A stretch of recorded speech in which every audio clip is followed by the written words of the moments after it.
This program was first broadcast on Canterbury's access media station, Plains FM, and was made with the assistance of New Zealand On Air.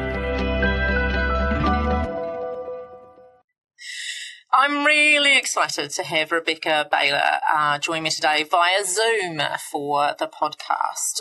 Rebekah is a trained counsellor and a nervous system regulation and somatic coach, which I will ask her about.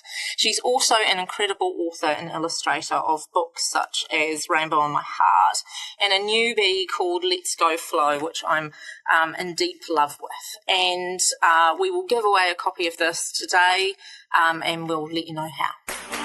Thanks for joining us for Being Real Parents with me, Anna, and my colleague and buddy, Kate.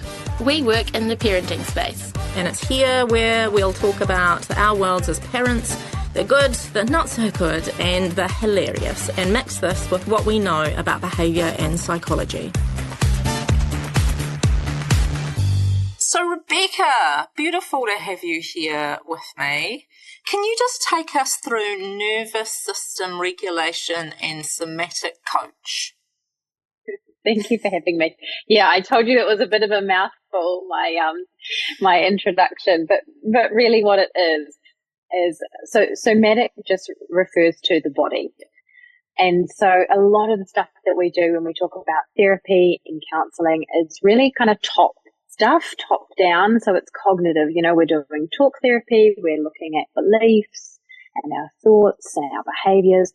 So the nervous system and somatic part of things is just working from the bottom up, and actually that's where emotions are, and that's where trauma gets stuck, and that's where things have to be processed at a deeper level. And so it's really just about working at kind of this a slightly less conscious layer and bringing that to the conscious. So we do a lot of practices that involve regulating the nervous system, which basically just means how do we help ourselves feel more calm when we're anxious, when we're angry, or when we're feeling really flat. But I think like anyone who's done therapy probably knows that it can be amazing, but it can also feel like something's missing. And that's what the somatic piece does for us. Oh, that's so interesting. So when you're so take us through your world. So you're working as a counsellor and a coach, and then you're also, how do you get all this in? Just tell me that. It's been a really quite crazy last few years, because this is my 7th book. Since 2020. Wow. So it's this is number 7. So I've got 3 children's books, and then the rest are adults books. Yes. So my balance of work has been illustrating and writing and doing the books, and then on the other branch of it is I have a membership platform where people sort of join together as a big community, and they have heaps of courses and classes. So that's the bulk of my work is running really accessible classes for people to come along and try this work out, and creating courses and creating content for Instagram. So yeah, it's a beautiful, varied workload and a business that kind of came about by accident. So yeah, this is just my one piece of the puzzle, was getting to put these books into the world. How did it come about by accident? I was working as a counsellor full-time in a high school, actually, before I went on maternity leave to have my wee girl. And I had realised as I was working with people that it's really easy in therapy to be taught something like a skill or a technique, or to kind of have a light bulb moment. But then when you go out into the real world and life gets, hectic as it does, and maybe you realize you need to use your tools, you just forget what they are because they're not established in your life yet. And so I thought, right, I'm going to start an Instagram page. I'll post some of these tools. I'll, put that education out there for free. My clients can follow it. And that's all I ever thought it was going to be. And fast forward 5 years, and it's now got just over 400,000 people following it. Wow. And so it was never meant to be this. And so it ended up being that I didn't go back into, the high school counselling and into one-on-one counselling. I realised I could serve kind of a wider audience if I did this with courses and with group coaching and with this kind of community classes focus. So totally an accident. Still seem to be flying by the seat of my pants, but here we are. Nicely done. And you being a counsellor, clearly you care a lot for people and particularly kids. So that movement into counsellor, that was always there for you? I think most of my life knew I was going to do something with psychology or with counselling. The evolution into working more with somatic practices and things has been much more recent, realising as I went through my own journey with anxiety and panic attacks, that was the missing piece for me to kind of overcome all of that. So it's always been a real passion of mine to work in mental health. So I've been in the field for about 15 years now, and I can't see myself ever leaving it. It's where I need to be. So good. You're listening to Being Real Parents with Kate and Anna on Plains FM 96.9. So let's talk about Let's Go Flo, because it's become one of my favourites, bearing in mind I only read it a week ago, but I love it. I just think it's genius, and I'll tell you all of those reasons why. But tell me about why you came to writing this book, or how you came to write this book. Well, thank you, first of all, because I'm so honoured for you to say that. That really, it just, honestly, even the tiniest one person who gives me feedback about this just makes my heart so happy, just to know that the book lands for some people. So thank you. Yeah, it absolutely does, as a professional and as a mum, actually. So, yeah. Thank you. And I guess that's why the book came about, right? So I have a little girl, Micah, and she's 4.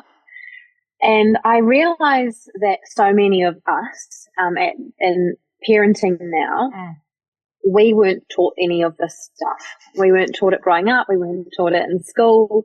And so what I have certainly found in my parenting journey is I've had to, reparent myself along the way.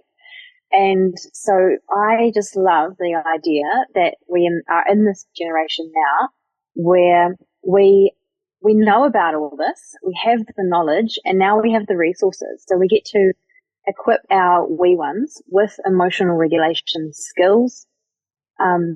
Executive function is something, this is what this book kind of is about. It's a big piece of the puzzle that so many people just don't even know what that is. And so it's just, to me, to be able to maybe bring this for parents, not only to educate them and to give them practical tools, but to think that our little kids are getting read a book that's fun and interactive but is developing this for them.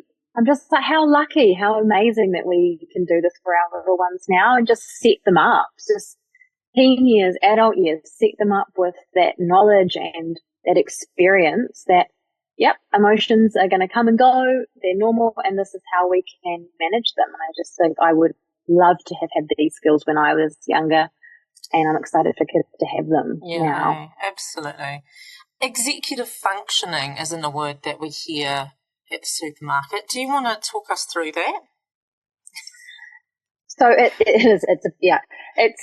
It's basically like I think of it like a little manager in your brain. Yeah. That helps to kind of guide your life and develop all these different skills that we need to function. So it basically helps you to set goals, to plan, to adapt, to get things done, to manage emotions, to manage impulses. So as a kind of broad overview, what executive function covers is working memory, attention and focus, inhibition and impulse control, emotional regulation, which is such a big one and a really big piece of this, as well as things like organization, planning, initiating a task, getting it done, self-monitoring. So these are things that we are not born with.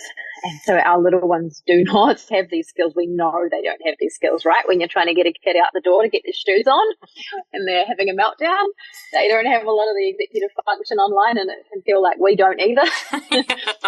So, these skills they can be developed and supported at any age, and that includes adults. But they really rapidly develop between kind of 3 and 5 years old. And so it's a really good time to come in and start fostering them, and then they just keep on developing throughout primary throughout teen years. So everyone develops at a different pace, but that's a kind of broad overview of what executive function is. It's a little manager overview. in our brain. Yeah, the manager of our brain. Beautiful.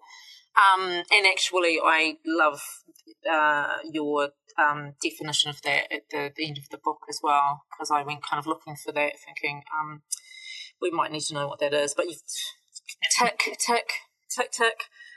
All good. So this book, I'd be recommending it to the parents that I work with. I'd be recommending it to the teachers that I work with. And also I'm thinking professionals like me too.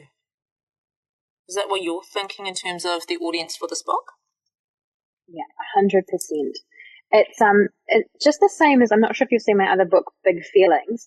Same as that one. You know, they're kind of designed to be, yes, it's a kid's book. You know, Let's Go Flo especially is just really like a fun interactive. So the kids don't have any idea that they're, you know, learning anything through it. It just feels fun for them.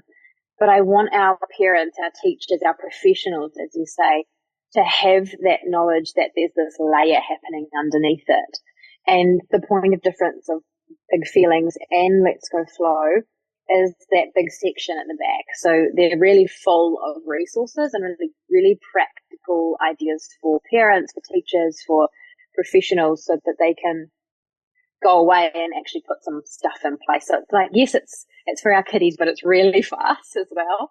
And I've had so many people from Big Feelings too say that as an adult they're now using the skills in the back of the book, some of the tools. It's great because they're the same. They work across all ages. Yeah.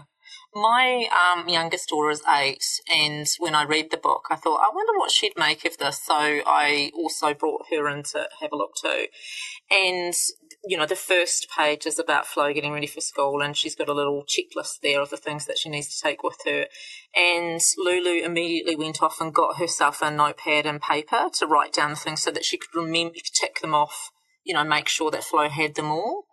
And I thought that was rather beautiful. And it's interesting, you know, because I was kind of thinking that she was old for this book, but so not. She, I'm just going to rabbit on about how good the book is now. But the other thing that I noticed about her too is that she, when you do the 5-finger breathing, or Flo does the 5-finger breathing, she did trace her hands and do the breathing exercise alongside Flo, and then also recognise that she could do that too at school. And I thought, there's the magic right there. Oh, that's so cool to hear it. And you see, and it's so subtle, right? Like, they're just reading a story, you know, and it. I think for them it's also really non-threatening, because it's like they're not being sat down and taught something by us, which I know with my little firecracker, if I'm trying to teach her things, you know, it's real hit and miss. Sometimes she's game and other times she's not. Yeah. But this is such a lovely way to kind of introduce those things. And man, case in point with your daughter, that's so cool to see her then immediately go and try it out and apply those things. How amazing. I actually was really, I was really impressed too with the impact of the book on me, because what it did was it made me empathise with a child's perspective about, actually, we think, you know, they pack their bag, they go to school, they come home, they eat a snack, they, you know, and we make this assumption that children's worlds are simple and, you know, they're so lucky because they don't have to worry about things and plan and stuff like that. But they so are, and they're so managing themselves all over their day. And that was such a great reminder for me. Oh, that's really, really cool. Yeah, and you're so right. It seems such simple stuff to us, you know, their frustration about maybe not being able to zip up a zipper, you know, but for them it might be like the first time they're experiencing these really, really big, overwhelming emotions. And as they get older as well, it's really disarming for them to experience those big emotions but not have the executive function skills functioning at our level where they can regulate it super easily. So that can be frustrating for them too. If they're smart kids, you know, going, why can't I regulate my emotions? They just come over me like a tidal wave. So it's lovely to take that step back and see that overall context of our kiddies' worlds. Yeah, absolutely. I thought that was, just super magic, actually. And the book, amazingly interactive, purposefully interactive, which we've kind of talked about as well. You clearly kind of decided to work that into the book because it's unusual, that children get involved with the book to such a level, unless, we're brilliant readers and lots of parents are, where they'll actually, meet their child in the pictures and do that. But this forces us to do that, which I just love. Yeah, I noticed, and there's a few books out there like it with interactive stuff, but not a lot. No. And especially none I've found that teach them how to do emotional regulation or, to actually practice these skills along the way. And I really find, especially with my little one, like it's that point of difference that keeps them super, super engaged in the book and in the story. Yeah. And I think as well, like some parents, as you say, are going to be naturally amazing and able to go, what season do you think it is, judging on this picture, or, come up with those questions to explore something deeper. But actually many of us don't know how to do that, and that feels, odd. And so there's sort of even things in the back of the book to go back to certain pages, like questions to explore things on a deeper level. And that's going to be really cool, just to foster more conversations between the reader and the wee one, and just extend that one-on-one time, and also just get their little minds working a bit as well. So yeah, lots of fun things to do. Yeah, totally. That's a great way to keep coming back to this book, isn't it? Yeah. You can get very sick of reading the same book over and over again as a parent, so it can be quite fun. Do you know what, though? That's how I learned to get lost in the pictures with children, because while I do love Dr. Seuss, I do hate Dr. Seuss, because at 7:30 at night I'm just done, and so reading a tongue twister of all things is just the worst for me. And so when that book has been brought to me by any of my three kids, I often we just explored the pictures together and what people, the emotions of the characters, and whether or not we felt they were being friendly or something like that, so that I could just avoid all of those words. Yeah. It's very wise, very wise. We all have the books that they bring us and we go, oh, internal groan. It's true, isn't it? I feel guilty saying that, but and I do love Dr. Seuss, but I love Dr. Seuss at about 9 a.m, not at 7:30 on a Wednesday. Yeah, you've used your words. The brain is gone. Yeah, it's all done. Why books are becoming increasingly popular, particularly those that support emotional social literacy and not cognitive functioning learning.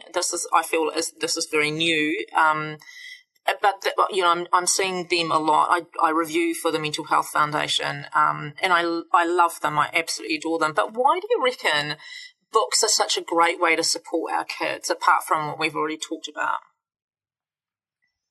One other thing, I guess it's probably repeating, but it's that third point of reference. Yeah. So it's super non-threatening as a way of exploring and teaching things, because it's not you sitting down saying, I'm going to teach you about what to do when you are angry. You don't have to do that. So it gives you this kind of third point of reference where you can explore other characters who are struggling with something and other characters in the book who are going through, and then you teaching through that. So it's super non-threatening for our little ones having that. But it's play-based, right? It's fun and it's play-based to read. Yeah. And we know that in terms of thinking about the nervous system, play brings you into something called ventral vagal, which is in our calm, parasympathetic, rest, digest, connection, empathy, that beautiful part of the nervous system. And that's what play does, is it's that really fun, this lovely way to connect and develop attention, develop focus and all of that. But it's also just one-on-one time with a parent and a wee one, because we got busy lives, right? Busy days, and it can feel really hard sometimes to put aside one-on-one time. And a book, I think, is quite a gorgeous way to do that. Yeah, I love what you say about play and how integral it is to our children's development, but also our connection and relationship with kids as well. And books is that beautiful time, isn't it? I think about, you're always near or close to your child when you're reading to them. Generally there'll be touch involved with that. So it's actually kind of like an extension of attachment, hey? It is. It's so lovely. And all of that stuff is happening with no effort other than just reading a book. You don't even realize it's just all going on in the background. And the other thing about books, I think, is it provides a really beautiful counter to TV, because there's a lot, right, of TV and screen time. And a lot of the programs these days as well are quite fast and flashy and really intense sort of dopamine on their brains. And a book isn't. It's slow, where you get to sniff the pages, touch the pages, just explore a static image. And there's something really special about that in terms of its ability just to bring everything down a bit. Yeah, that's a really nice, because it's so tangible, isn't it? You're holding something, you're smelling something, there's nothing like the smell of a new book, is there? Is it just me? I know, yeah. No, you must always put your nose right in the middle of a book. Absolutely, yeah. Even a new journal or anything like that, yeah, absolutely. We should also talk about your other books as well as lovely Let's Go Flo, because I know Rainbow in Your Heart and I know Big Emotions. Tell us more about what you have available, because I'd love to buy them all. Thank you. The other ones are all adult books, and so the very first book I put out is called Note to Self.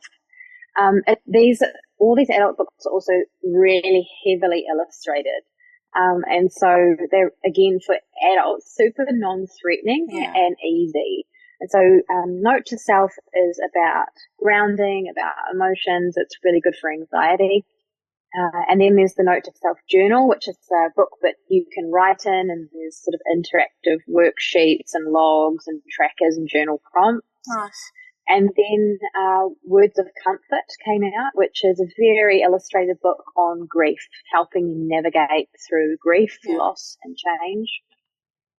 And then my more recent adults book is called Be Your Best Self, and it's much more of a read, this one, and it focuses on 10 sort of key areas that people get tripped up in their life a lot, the people that I have, that my clients have. So it looks at everything from kind of people-pleasing, boundaries, highly sensitive people, perfectionism, anxiety, emotional regulation, inner critic. So goes over a lot of different things. So that's the suite of books that are out at the moment.